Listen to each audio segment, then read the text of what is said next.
Pinag-aaralan ng DOH na ipagbawal ang mga mukbang vlog na posibleng delikado raw sa mga nagmumukbang at nanonood ng ganitong vlog.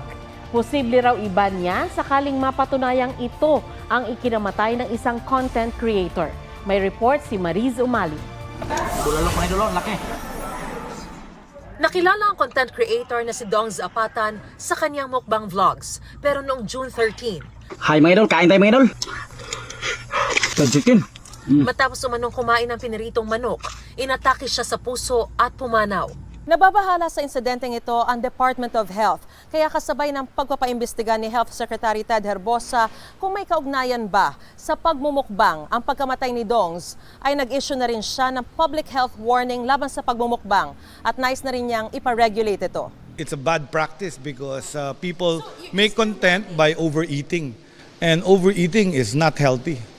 It will lead to obesity, and obesity will lead to hypertension, heart conditions, non-communicable diseases, and even heart attacks. Batay sa mga pag-aaral, nauuwi raw sa eating disorder o internet addiction ang laging panonood ng mukbang vlogs.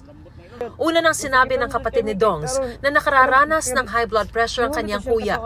Pero kung mapatunayang may kinalaman ang pagmumukbang sa pagkamatay ni Dongs, pwede raw tuluyang ipagbawal ng DOH ang mukbang vlogs. Kasi nga, you are promoting unhealthy behavior to the Filipinos. So, I can ban it locally. I can propose for banning mukbang locally, even ask the DICT to stop those sites kasi para rin siyang food pornography, making people eat like gluttons. Para sa full-time content creator at mukbanger na si Richard, hindi naman puro masama ang naidudulot ng pagmumukbang. May mga viewers po kami na may mga sakit, mga walang ganap pong kumain, na nagpapasalamat po sa amin dahil nagkakaroon po sila ng gana kapag napapanood po yung mga video namin. Nasa disiplina rin naman daw yan ng content creator.